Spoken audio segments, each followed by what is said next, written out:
Despite hints regarding its production dating back to 1999, Resident Evil 4 didn't actually reach players until 2005.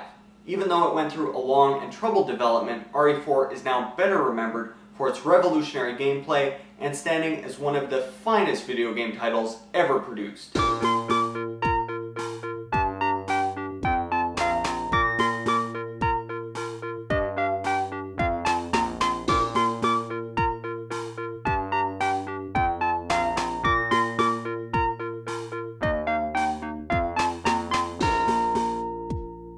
The Definitive 50, with your host, Noobs. Resident Evil 4 went through a whopping 4 scrapped iterations before the version everyone knows and loves was eventually started.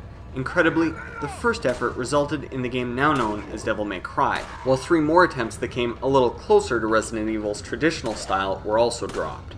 The story of Resident Evil 4 begins with Raccoon City survivor Leon S. Kennedy, dispatched to rural Spain. He's there to investigate the disappearance of the American president's daughter, Ashley.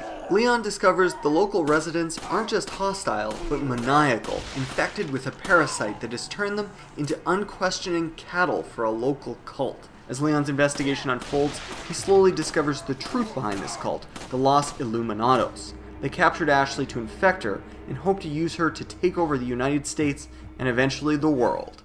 Resident Evil 4 began the transition for its series from sluggish survival horror to fast-paced action. That's a change many longtime series fans now protest.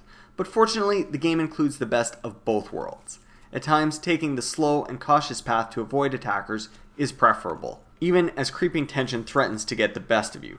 Other times, you'll be forced to face Los Illuminados' creatures head-on, in bullet-drenched confrontations made possible by improved maneuverability and behind-the-shoulder perspective. What stands out most to me is Resident Evil 4's unmatched sense of pacing.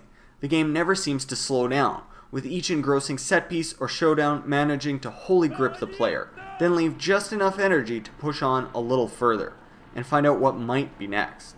Of course, by then, it's always too late. You're already hooked and convinced to keep playing. RE4's legacy also extends well beyond its series. The game's influence has been felt industry-wide, with its over-the-shoulder solution for third-person games becoming standard.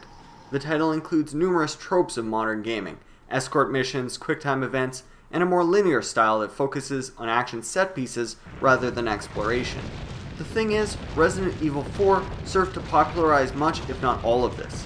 Even if you're sick of third-person action games by now, after an entire generation of them, you still have to give RE4 credit for setting the standard and doing it so well. Nintendo fans have long argued that RE4's GameCube success was hindered by the announcement of a PS2 port shortly before its release, and that version did arguably top the original thanks to some extra content, despite weaker graphics.